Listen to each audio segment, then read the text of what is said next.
Hello students, welcome to Sri Jayendra's Ring Zone classes. I am your friend and mentor for coming classes with respect to physics. This is lecture number 4 of a unit kinetic theory of gases. So let's begin with today's class. In today's class we are going to discuss about specific heat capacity of monoatomic, diatomic and polyatomic molecules. So let's begin with the specific heat capacity. First with the monoatomic gas. It's a specific heat capacity of monoatomic gas. As we are aware that each atom of a monoatomic gas has only 3 translational degree of freedom, and when it is having a 3 translational degree of freedom, thus the average energy of a molecule at temperature T could be written as 3 by 2 kBT. We have learned this in the previous class only. It's a 3 into a half kBT. So this is the total energy, which is what we call as a 3 by 2 kBT. Now the total energy U of a mole of a 1 mole of such gas could be written as U is equals to 3 by 2 kBT into Na. Kb into Na, it's an R, it's a 3 by 2 RT. We have this relation that the du is equals to n cv dt. When I put n is equals to 1, this is becomes du is equals to cv into dt.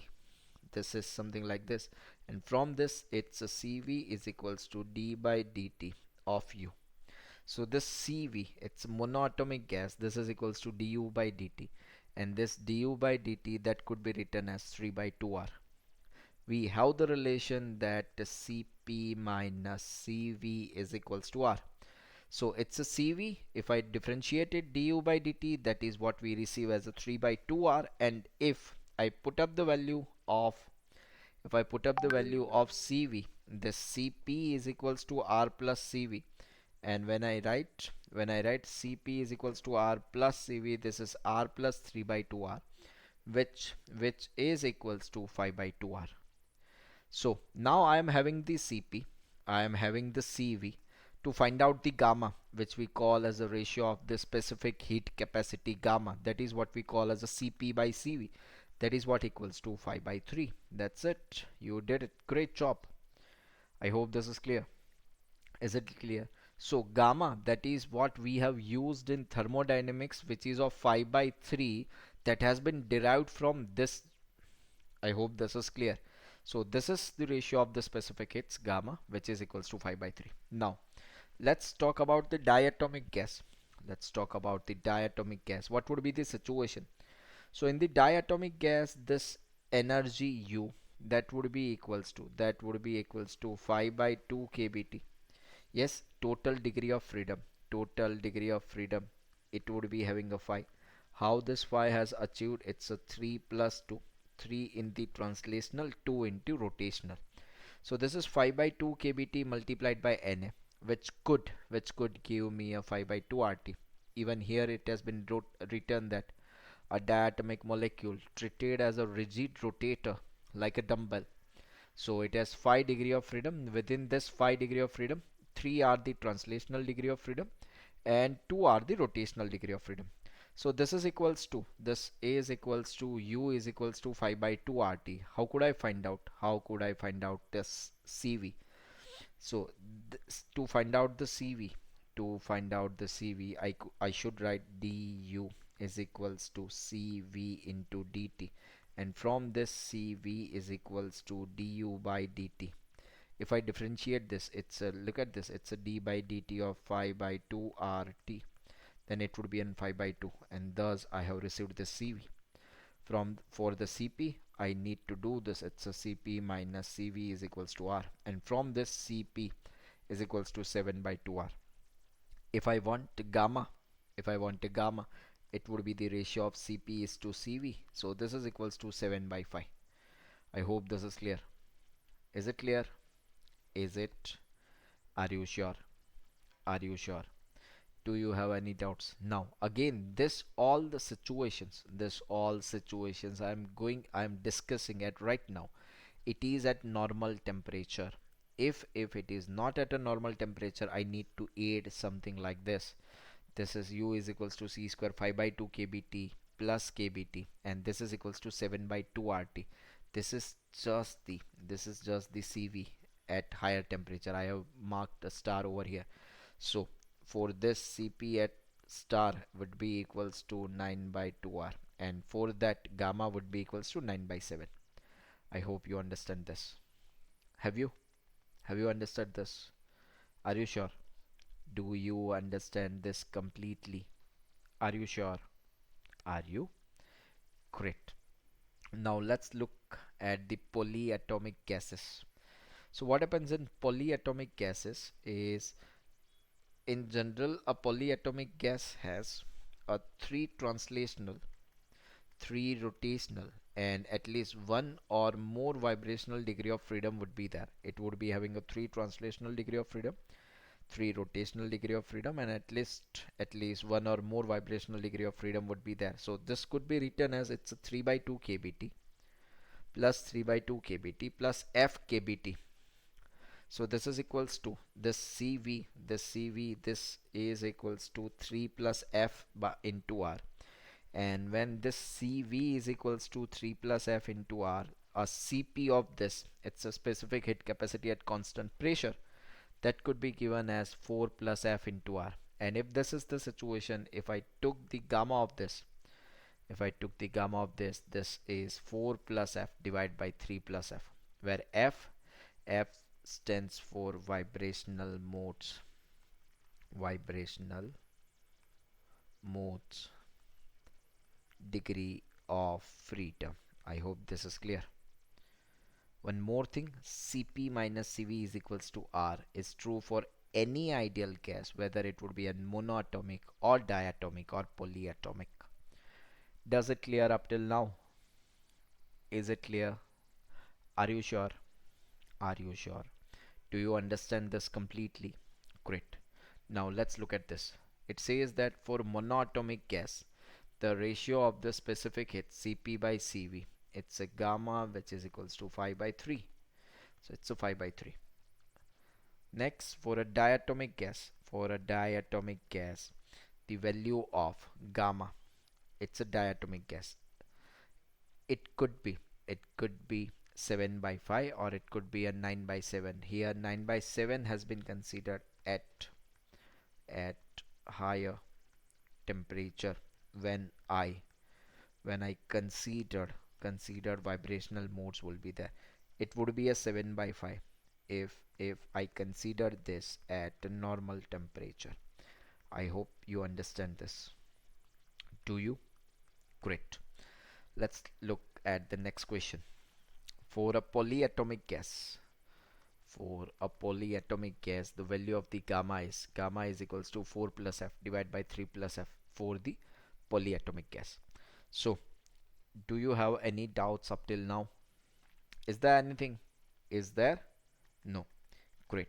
So now let's discuss the specific heats of solids and specific heats of a water. So let's look a specific heat capacity of solids. Here in this situation, either any of the solid can have only vibrational motion. Yes, if you consider any of the solids, it can have only vibrational degree of freedom, and vibrational degree of freedom would be a 2.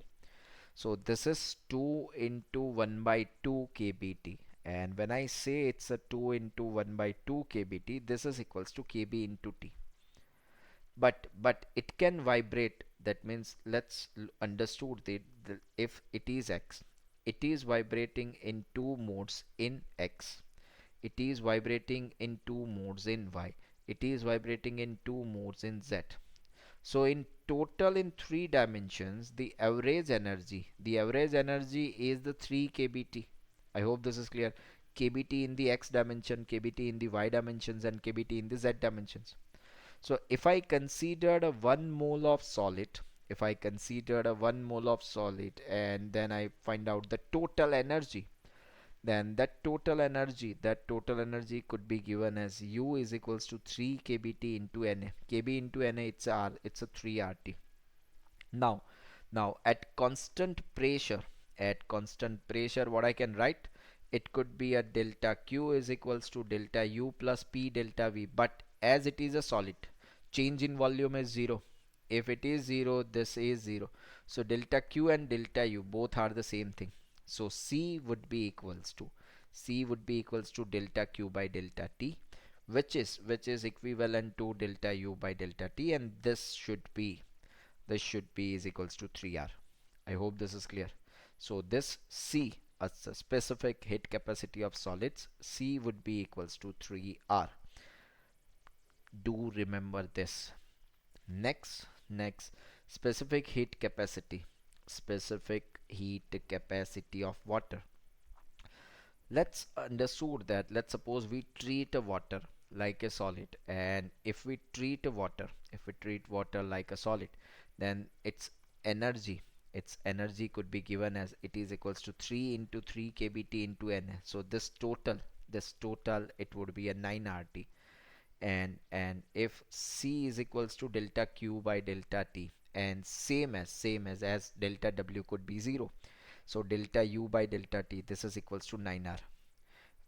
Why I have considered this 3? Because motor molecules are there. It is having 3 atoms, 2 hydrogen atoms and 1 oxygen atom. I hope this is clear. So, and for each atom average energy is 3 kBT. I hope this is clear.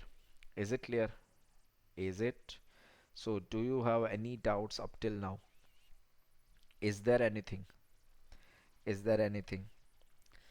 No? Let's look at the quick questions. It says that the specific heat capacity of solid C, specific heat capacity of solid, yes, it's a 3R. Next, specific heat capacity of water, it's a 9R. I hope this is clear and you understand this in a very good manner. Is it clear? Any doubts? Is there anything? No? Now let's discuss about the mean free path.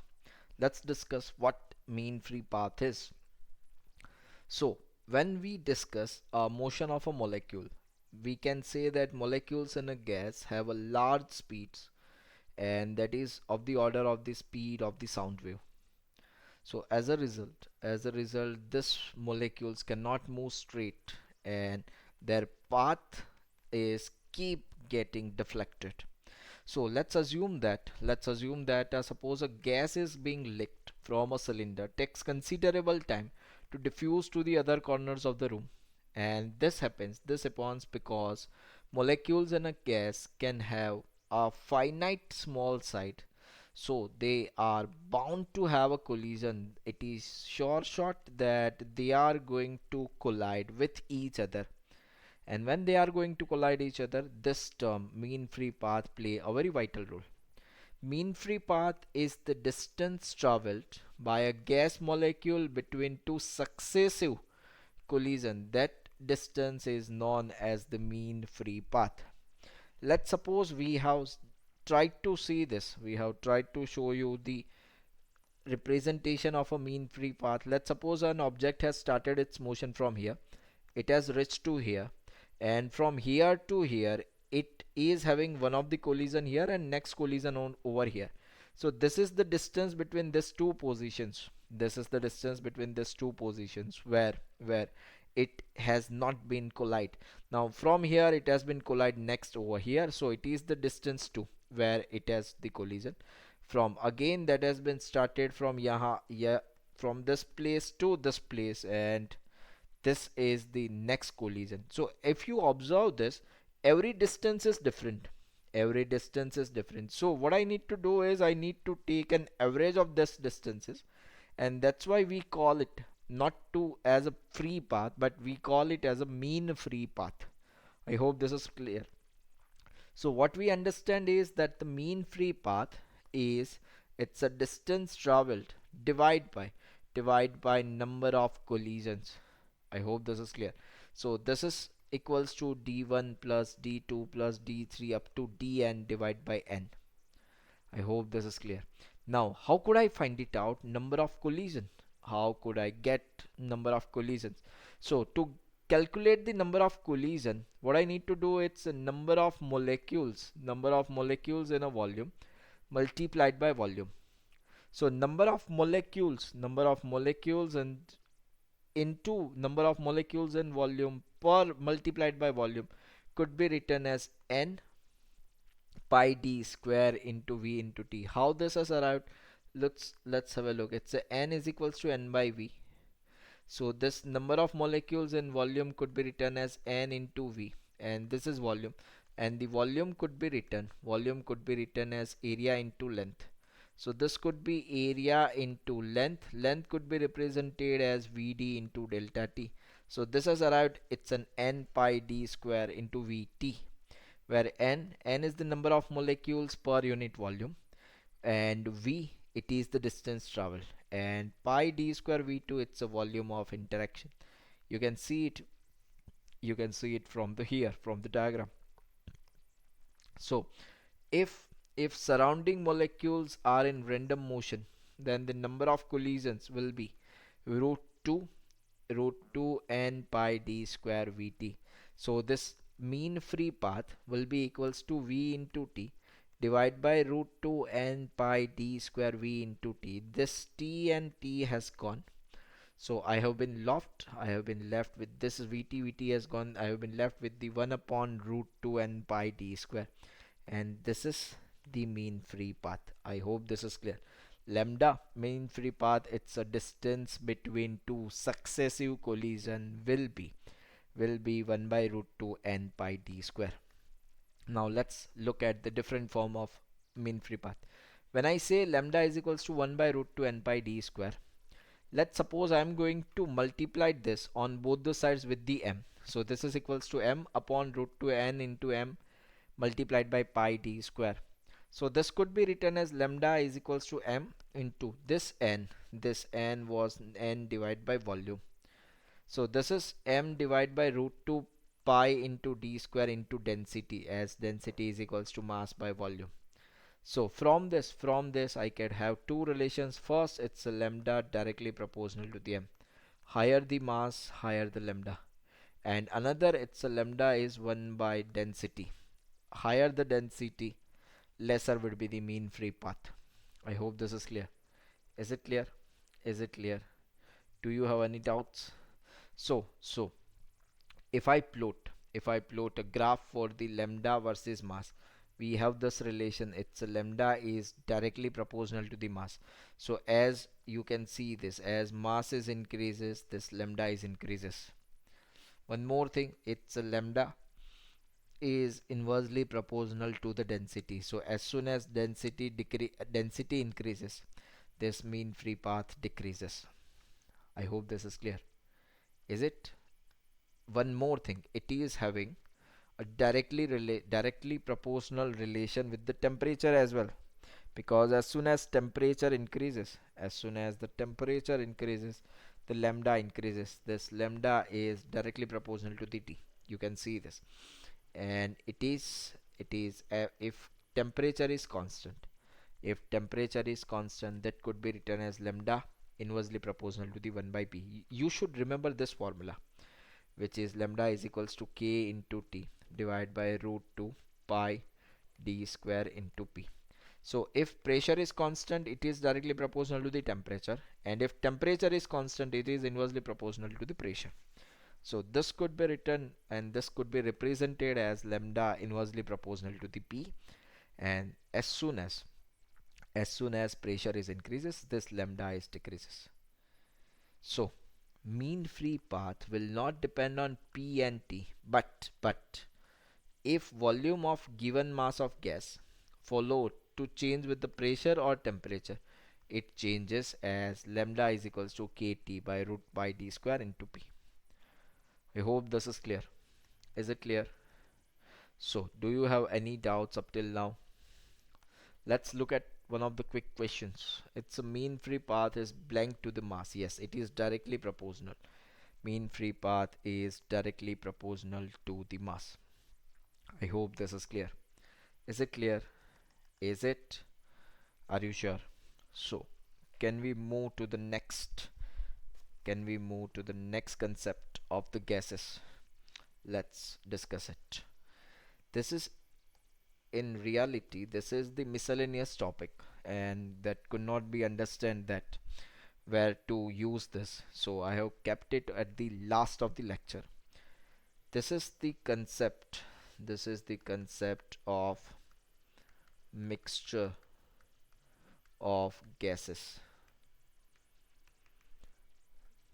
So let's suppose first I need to find out equivalent molar mass.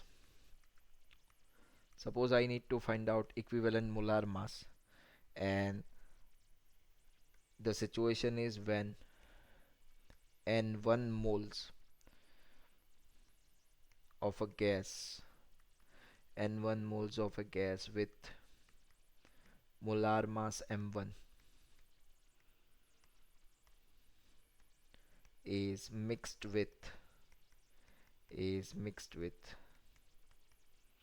n2 moles of a gas with molar mass m2. I need to find out the equivalent molar mass. How will I do it? So what I can write, it's an m that could be, this m could be written as n1 m1 plus n2 m2 divide by total number of moles, it's a n1 plus n2.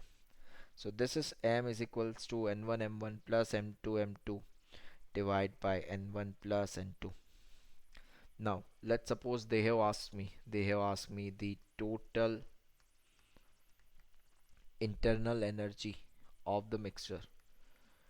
Total internal energy of mixture, what it would be. How could I get it? Done. It's a U is equals to U1 plus U2. This is the total internal energy of the mixture. Let's suppose they have asked me about the CV of mixture. It's a specific heat capacity at a constant volume. I need to find out the CV of the mixer. So when I understand that this U is equals to U1 plus U2, from this I can write it's a N into N2 CV of mixture into delta T. This is equals to N1 into CV1 delta T plus N2 CV2 delta T. So this delta T has gone, and from this CV mixture could be written as N1 CV1 plus N2 CV2 divide by N1 plus N2.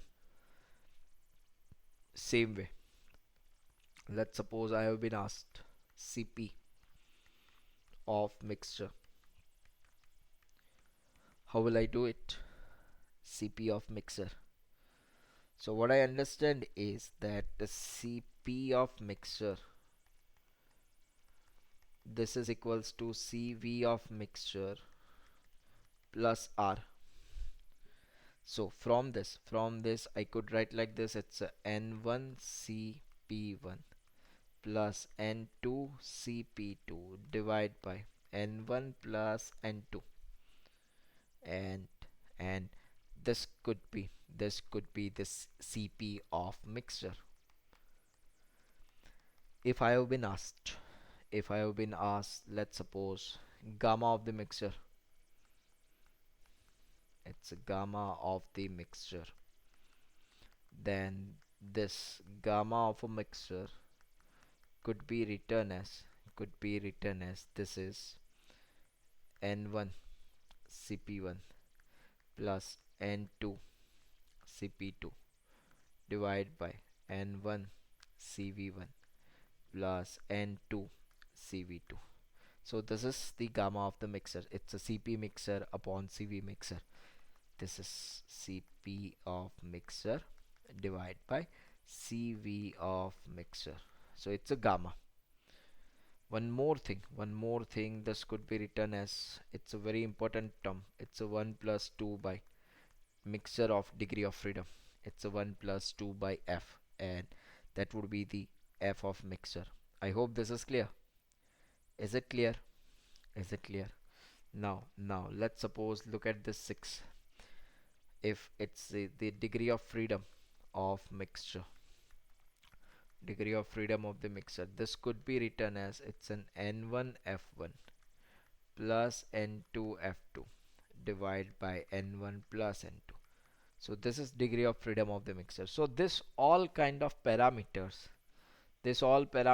can be asked, and a question based on this parameters can be asked, and it creates a very good question, a very logical and very conceptual questions can be asked from this all mixtures of the gases.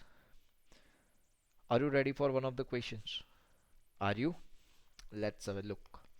Suppose the question says that, when 1 mole of monoatomic gas is mixed with the is mixed with the 1 mole of diatomic gas. Find out. Find Cp, Cv, gamma, degree of freedom of mixture. So how will you do this? Let's first find out mm, degree of freedom of mixture. So this is equals to N1 F1 plus N2 F2 divided by N1 plus N2. They said when 1 mole of a monoatomic gas is mixed with the 1 mole of diatomic gas. So this is equals to 1 into degree of freedom of monoatomic gas, it's a 3, plus degree of freedom of diatomic gas, it's a 5, divide by N1 plus N2. This is equals to 2. So this is 3 plus 5 divide by 2. This is equals to 8 by 2. This is 4. So degree of freedom of this mixture is 4. Now let's find it out. Gamma of mixture, this is equals to 1 plus 2 by degree of freedom of mixture. So gamma mixture is equals to 1 plus 2 by F. This is equals to 1 plus 2 by 4. This is equals to 3 by 2. This is gamma of mixture. I hope this is clear. If this is clear, then let's find out Cp and Cv of mixture. So mixture Cv mixture could be given as, it is N1 Cv1 plus N2 Cv2 divided by N1 plus N2. Now this is 1 mole, the Cv1, it's a monoatomic gas, so it's a gamma is equals to Cp by Cv, it's a 5 by 3, so Cv would be equals to 3 by 2R plus 1 mole, it's a 5 by 2R divide by 1 plus 1 2. So this is equals to 3 plus 5 8R divide by 4. This would be equals to 2R. Now Cp minus Cv is equals to R. So the Cp could be written as Cv mixture plus R. This is equals to 3R. It's a 2R plus R, which is equals to 3R. I hope this is clear and you will be able to solve this kind of questions. Will you be? So can it be done by you guys? Can it be? Are you sure? Are you? Correct.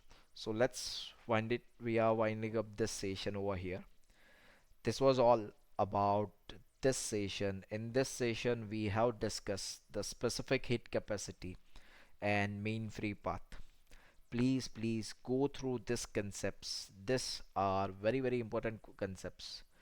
Go through it. This will help us to get good numbers in examinations. Thank you. Have a good day. Take care. Bye bye.